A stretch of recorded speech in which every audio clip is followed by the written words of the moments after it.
पहिलं प्रेम माणूस कधीच विसरत नाही. प्रत्येकाला त्याच्या पहिल्या प्रेमाची आठवण करून देणारा इलू इलू हा मराठी चित्रपट येत्या 31 जानेवारीला प्रदर्शित होणार आहे. या चित्रपटाच्या निमित्तानं 90च्या दशकातील प्रेमाच्या रंजक कथा प्रेक्षकांना अनुभवायला मिळणार आहेत. चित्रपटात विनोद जामकर, मीरा जगन्नाथ, निशान भावसार, अंकिता लांडे, कमलाकर सातपुते, श्रीकांत यादव, अली यवराम यांच्या प्रमुख भूमिका आहेत. येत्या 31 जानेवारीला प्रेक्षकांना एक गोड गुलाबी आठवणींचा रोमॅन्टिक चित्रपट पाहायला मिळणार आहे. पहिलं प्रेम नक्की विसरता येत नाही म्हणतात ते नक्कीच आहे. पहिल्या प्रेमाचं आठवण करून देणारा इलू इलू हा मराठी चित्रपट 31 जानेवारीला प्रदर्शित होतो आहे. या चित्रपटाची नायिका अंकिता लांडे माझ्यासोबत आहे. तिच्याकडून जाणून घेऊया नेमकी तिची भूमिका काय आहे, या चित्रपटाबद्दल काय नेमकी आठवण आहे तिची. काय सांगाल, तुमचा पहिला चित्रपट येतो इलू इलू. इलू इलूमध्ये काय नेमकी भूमिका आहे? माझं पहिलं प्रेम सिनेमा आहे, पण इलू इलू माझा पहिला चित्रपट नाही आहे. इलू इलू माझा चौथा चित्रपट आहे. माझा पहिला चित्रपट गर्ल, ज्यासाठी मला राज्याचा बेस्ट ॲक्टरचा पुरस्कार मिळाला आहे, महाराष्ट्र राज्याचा. इलू इलू माझा चौथा चित्रपट आहे. इलू इलूमध्ये माझं नाव निशा देखणे आहे. तिचं प्रेम प्रकरण होतं एका आशिष सुर्वे नावाच्या मुलाबरोबर, जो एकदम ऑपोजिट आहे तिच्या. म्हणजे ती एकदम अभ्यासू आहे, वेळेत राहणारी आहे, आणि तो एकदम ऑपोजिट, की त्याला फिल्म्स बघायला आवडतात, अभ्यास करायला नको वगैरे. मग ह्यांच्यात कशी गंमत घडते आणि ह्यांचं कसं काही प्रेम होऊ शकतं, की म्हणजे एवढ्या वेगळ्या विचारांची माणसं एकत्र येतात. पण ती जी काय गंमत आहे, जी त्या काळात असायची, की जेव्हा फोन वगैरे काय नव्हता, कसे भेटायचे, बाबांसमोर कसं लेटर द्यायचं, कसं काय, तर ते सगळं ह्यात दाखवलं आहे. आणि तुम्हाला बघायला नक्की आवडेल. सो तुम्ही प्लीज बघा. 31 जानेवारीला आमची फिल्म येते आहे इलू इलू. थँक्यू. अभ्यासू व्यक्तिमत्व दाखवले एकंदरीत आपण बघतो या ठिकाणी. चष्मीस वगैरे असे एक अँटी कॅरेक्टर दाखवले. ते कॅरेक्टर आणि हे कॅरेक्टर डिफरंट फरक वाटतोय, कसं जुळवले? आता हे बघा, प्रेमाला अभ्यासाची गरज नसते, राईट. त्यांना मनाची गरज असते, आणि त्यांना असं वाटलं की अरे छान आहे एकमेकांत, तसं जुळतं आपलं आयुष्यात. सो असं आहे. तो काळ जगताना नेमकं कसं वाटलं, 1998चा तो आणि आत्ताचा जो काळ आहे, एकंदरीत प्रेमाची व्याख्या दोन्ही काळात वेगवेगळी असेल. कशी वाटते तुम्हाला? दोन्ही काळ तुम्ही जगताय. मला असं वाटतं, जेव्हा काळ माणसामध्ये जेवढा मिसळलेला असतो ना, तशी व्याख्या बदलते. आता जरी मी ह्या काळात जगते आहे, माझं खूप जास्त वर्ष आत्ताचं जनरेशनशी रिलेटेड आहे, बट देन मला तो काळ खूप आवडतो, कारण की तो माझ्यात भिनला आहे. मला आवडतं ते बघायला. आता मी ते काही जगले नाही, मला माहिती नाही ते कसं होतं. मी जे काय ऐकलं आहे, फक्त पाहिलं आहे फिल्म्समध्ये, आईबाबांकडून ऐकलं आहे, बस तेवढंच. आणि मला ते आवडतं. अरे ही किती मस्त आहे. सो मग ते प्रत्येकाचं स्वाभाविक गोष्ट असते असं मला वाटतं, रादर दॅन की काळ, की आत्ताचा काळ आणि तेव्हाचा काळ, हे व्यक्तीवरती असतं. आत्ता पण किती लोक आहेत की तेव्हाच्या काळाचं प्रेम करतात. तर मग तसं आहे. आत्ताची जनरेशन, आपली जी जनरेशन आहे ती अशी कुठे 1998च्या काळातलं प्रेम आता बघायलाच मिळत नाही. काहीतरी वेगळंच असते. ह्यावेळी काहीतरी सच्चा प्यार वगैरे ह्या टाईपमधलं प्रेम असते. म्हणजे कसं तुम्हाला तर वैयक्तिक लाईफमधला अनुभव काय एखादा? नाही, मला असं काय वैयक्तिक अनुभव नाही आहे, पण मी तेच म्हणते, माझी इच्छा आहे की मला त्याच काळाचं प्रेम हवं.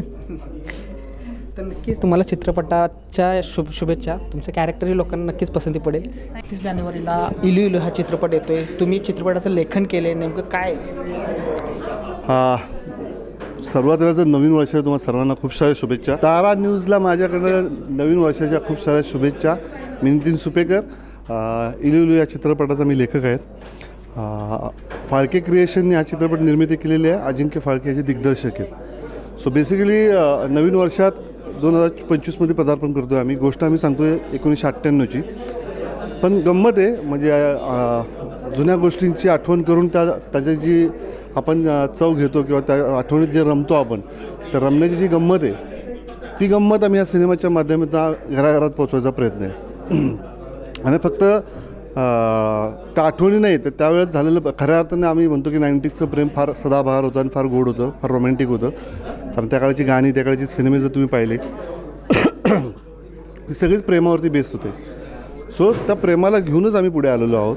फक्त यावेळेस की एकाच पिढीची ती गोष्ट न सांगता 3 पिढ्यांचं प्रेम कसं असू शकतं, म्हणजे एकाच घरातील 3 पुरुष ते प्रेमात असतील तर प्रेमाचे रंग कसे असतील, आणि त्याच्यामधल्या वेगवेगळ्या प्रेमाच्या स्थैर्य आहेत. गोंधळलेलं प्रेम आहे, एक मॅच्युअर प्रेम आहे, एक अल्लड प्रेम आहे. अशा 3ही प्रेमाच्या छटा याच्यामध्ये व्यवस्थित मांडण्याचा मी प्रयत्न केलेला आहे. आणि माझ्या सुदैवाने अजिंक्य फाळके हा त्याचा पहिला चित्रपट होता, पण त्याने फार चांगला सिनेमावरती काम करून तो चांगला प्रयत्न त्यांनी यशस्वी करून दाखवलेला आहे. आणि या सिनेमाच्या माध्यमातून तुम्हाला खूप चांगले नट मिळतील. म्हणजे हा आमचा आता हिरो ह्या सिनेमामध्ये ह्यांनी फारच सुंदर काम केलं आहे. या दाढीवर जाऊ नका फार गोड दिसला आहे. आणि बाकीचे कलाकार पण आलिया अब्रामसारखं पॅकेज मराठीला फर्स्ट टाईम ती मराठीमध्ये काम करते. ही खरं तर जिद्द म्हणायला पाहिजे आमच्या दिग्दर्शकाची की त्यांनी अशा पद्धतीने विचार केला की मराठीमध्ये पण आपण बॉलिवूडला आणू शकतो. आणि ते लोकंसुद्धा किती उत्सुक आहे आपल्याबरोबर काम करण्यासाठी हे त्याचं प्रत्यय आम्हाला त्या शूटिंगच्या दरम्यान आलं.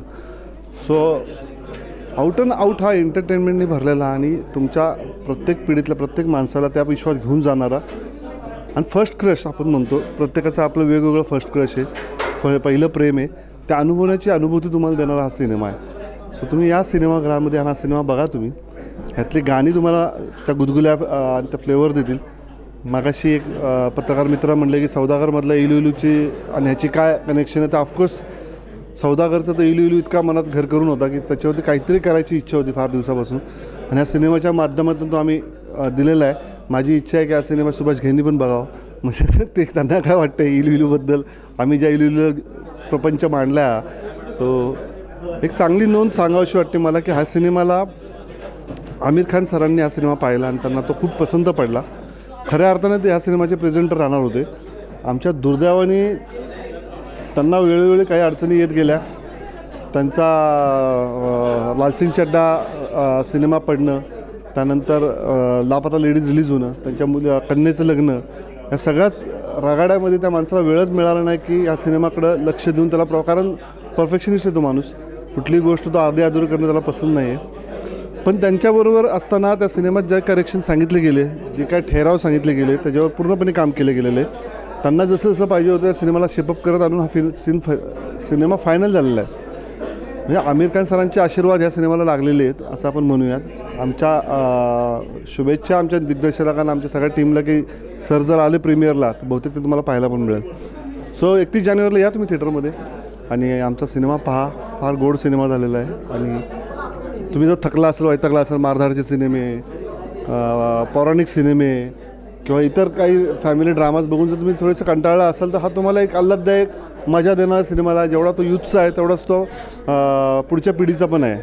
तो हा सर्वांसाठीच सिनेमा, घरातल्या प्रत्येक व्यक्तीसाठीचा हा सिनेमा आहे. तुम्ही पहा आणि आमच्याबरोबर बोला इलू इलू. तर या 31 जानेवारीला तुम्ही सिनेमागृहात आम्ही तुमची वाट पाहतो. खूप खूप आशीर्वाद, खूप खूप शुभेच्छा. तुम्ही या सिनेमाला असेच प्रेम करा, आशीर्वाद द्या, जेणेकरून आम्ही याच्यापेक्षा सुंदर पिक्चर तुमच्यासमोर आणू. 31 जानेवारीला इलू इलू चित्रपट येतो आहे. काय सांगाल आपल्या भूमिकाबद्दल आणि कशी एन्जॉय केली भूमिका एक वेगळी? भूमिकाबद्दल मी मिलिंद सुर्वे अनिकेत मिलिंद सुर्वे अशी भूमिका मी हे करतो आहे. आणि एली मॅम मला आवडतात. मला खूप मजा आली हे फिल्म करताना. आणि या फिल्ममध्ये एक गोडवा घेतला आहे आम्ही प्रेमाचा सगळ्यांमध्येच. माझी लव्ह स्टोरी अशी नाही, माझी असेल, दादाची असेल किंवा बाबांची असेल, तर ती बघताना लोकांना फक्त एंटरटेनमेंट ही गोष्ट मिळेल. कारण सध्या खूप सिनेमामध्ये हा मेसेज, तो मेसेज, असं तसं. तर आम्हाला असं वाटतं की माझ्या दिग्दर्शकांनी आणि लेखकांनी आणि सगळ्या ॲक्टर्सनी कोणाला काही शिकवायला ते गेलेले नाहीत. ते जस्ट ऑडियन्सला की हसा, मज्जा करा, एन्जॉय करा, अशी फिल्म आहे इलू इलू. तर प्लीज तुम्ही नक्की बघाल 31 जानेवारीला सिनेमाजमध्ये. एलिओरामबरोबर काम करताना नेमकं कसं जुळलं? त्या फॉरेनचे ॲक्टर आणि आपण इथले काय गमती जमती काय त्या समजा तुमच्या रोलमधल्या वगैरे काय? गमती जमती अशा होत्या की एली मॅम जेव्हा मराठी शिकत होत्या तर पहिले थोडं तुटकं बोलत होत्या, त्यावर खूप हसू येत होतं. पण नंतर एकदम जेव्हा परफेक्ट शिकल्या तर ॲक्च्युली एली मॅम एक कार्टून कॅरेक्टर्सचा आवाज काढतात. हे खूप कमी लोकांना माहीत असेल. तर मी मुद्दामून त्यांना म्हणायचो की ते कार्टून कॅरेक्टरमध्ये प्लीज एकदा मराठी बोलून दाखवा ना. आणि ते सारखं ते मला बोलून दाखवायचे. अजूनही माझ्याकडे व्हिडिओज वगैरे आहेत, मी काढलेले आहेत. सो ही एक खूप गंमत यायची आम्हाला. कारण आम्ही हळूच मुद्दामून अजिंक्यला त्रास द्यायला मुद्दामून कार्टून आवाजात आम्ही सीनमध्ये बोलायला लागलेलो. अशी गमती आम्ही खूप केलेल्या आहेत फिल्ममध्ये. एकंदर कसं वाटलं म्हणजे काम करताना त्यांच्याबरोबर? बॉलिवूडचे ॲक्टर्स तर आहेत आणि मराठीमध्ये एक कॉम्बिनेशन नेमकं कसं जमलं? असं काही अवघड नाही वाटलं. म्हणजे त्यांनी कम्फर्टेबल फील करून दिलं आम्हाला सगळ्यांना. ते वेळेवर सेटवर यायचे, आम्ही गप्पागोष्टी करायचो, काम करायचो. सो एवढं अवघड नाही वाटलं की बॉलिवूडचं ॲक्ट्रेस आहे ती, सो कसं होईल असं की प्रेशरमध्ये येईन का मी. पण नाही, मी एवढा प्रेशर आणि नर्वसमध्ये नाही आलो, कारण शूटच्या आधी आमचे वर्कशॉप झालेले, सो तेव्हा मी त्यांच्याशी खूप बोललेलो. So it was very helpful आणि मजा आली खूप करताना. असं काही अवघड नाही वाटलं करताना त्यांच्यासोबत. नक्की शुभेच्छा तुम्हाला चित्रपटाबद्दल. Thank you so much. आणि प्लीज तुम्ही पिक्चर बघा 31 जानेवारीला आणि प्लीज थिएटरमध्ये जाऊन बघा, कारण फुल फ्लेज्ड एंटरटेनमेंट फिल्म आहे. खूप हसाल आणि खूप मजा येईल तुम्हाला. थँक्यू. पहिला चित्रपट आहे, दिग्दर्शन करताना काय वाटलं नेमकं? कसा अनुभव होता? ॲक्च्युली पहिला चित्रपट आहे, तो दडपण आलं होतं सर, की बाबा कसं होईल वगैरे.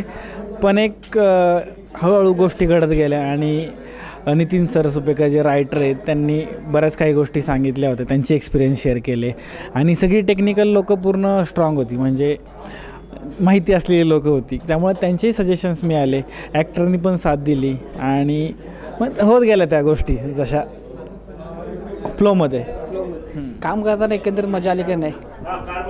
हां, मजा तर खूप आली. आम्ही सेटवर खूप एन्जॉय केलं. म्हणजे मगाशी मी बोललो की तो जुना सेट होता वाड्याचा, ती जुनी पद्मिनी गाडी, सायकल आणि ते पापड वाळत घातलेले ॲक्टर पण सगळे हे झाले की अरे आम्ही त्याच काळात आलो का काय. पूर्ण ते माहोल क्रिएट झाला होता. आणि हे सगळं असताना बऱ्याच गमती जमती व्हायच्या. कोणाला तरी सकाळी लवकर उठवणं, कोणाला तरी दार वाजवणं, नाही का. तर हे सगळ्या गोष्टी गमत जमत करून पूर्ण सिनेमा कंप्लीट केला. इलू इलूला कोल्हापुरी टच मिळाला आहे आमचा, असं एकंदरीत आहे. काय कोल्हापुरी टच मिळाला आहे नेमका? कुठं आहे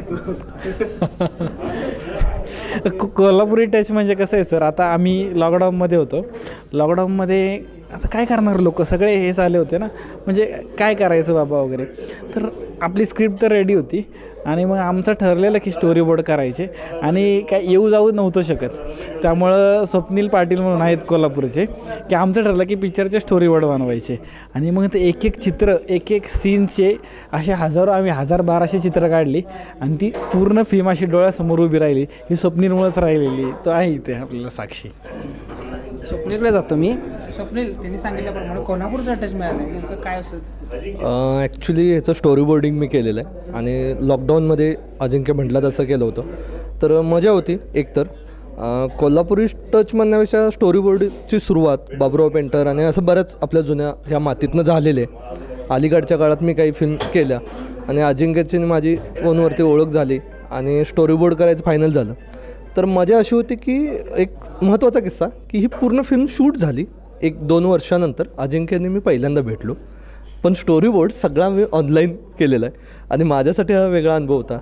बाहेर सगळं स्टोरी बोर्डचं ज्यावेळी आमचं काम चालू होतं, म्हणजे बसारा होता, त्याच दरम्यान लॉकडाऊनमुळे आपण घराच्या बाहेर पडू शकत नव्हतो आणि सगळीकडे डिप्रेशन वातावरण असताना आम्ही पॉझिटिव्ह काहीतरी क्रिएट करत होतो. त्यामुळे आमच्यासाठी हा काळ पॉझिटिव्हली ठरला. म्हणजे कोरोनात पॉझिटिव्ह हा शब्द पण भीतीदायक होता, पण ते आपल्यासाठी पॉझिटिव्ह हा खूप चांगली मजा होती.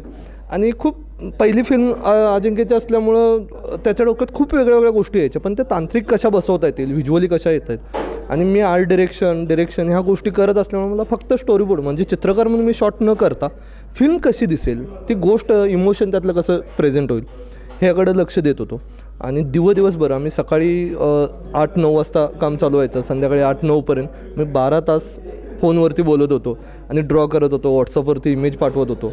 आणि मग अजिंक्यच असायचं, नाही असं असं झालं आहे, आपण असं करू का.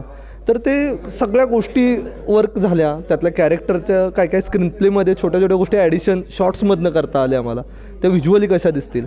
आणि मला मजा आली. पहिल्यांदा अजिंक्यबरोबर काम करताना मला कधी वाटलं नाही की हा फर्स्ट टाईम डिरेक्ट करतो आहे. त्याचा अभ्यास, त्याचं नॉलेज बघितल्यानंतर मलाही मजा आली की, किंवा त्यानं कुठे असंही केलं नाही, मला हाच शॉट असाच पाहिजे. तो विचारायचा, दादा तुला कसं वाटतं आहे, स्वप्नील तुला कसं वाटतं आहे. आणि ते चर्चेतनं होणं खूप महत्त्वाचं होतं आम्हाला. आणि ते मलाही आनंद झाला. आणि खूप लेट थोडा झाला आहे फिल्म रिलीज होण्यासाठी, पण ती फायनली येते. आणि मी रपकट किंवा त्या प्रोसेसमध्ये फिल्म बघितली होती, त्याने मला पाठवली होती. तर फिल्म पाहिल्यानंतर मलाही आनंद झाला की ते समाधान मिळतं आर्टिस्ट म्हणून. ते तुम्हालाही प्रेक्षकांनाही आवडेलच 100%. पण कलावंत म्हणून काम केलेलं समाधान मिळणं हे आपल्याला महत्त्वाचं मला वाटतं आणि ते मला मिळालं ह्या फिल्ममधनं. त्यामुळं प्रेक्षकांनी पण थिएटरमध्ये जाऊन ही फिल्म बघा, तुम्हाला आवडेल हे नक्कीच मी सांगेन. आता शेवटचा प्रश्न, प्रेक्षकांना आव्हान काय?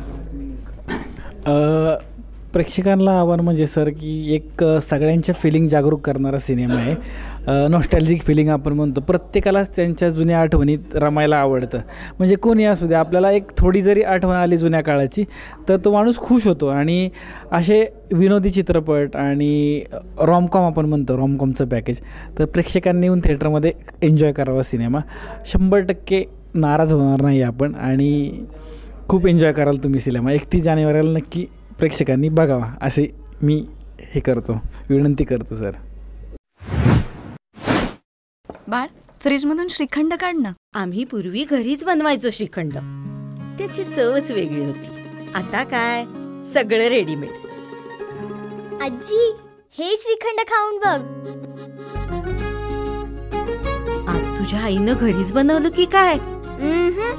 हे आहे गोकुळचं श्रीखंड. अगदी जिभेवर रेंगाळणार. जिभेवरच नाही तर मनावरही रेंगाळणार. गोकुळ श्रीखंड, मनावर रेंगाळणार.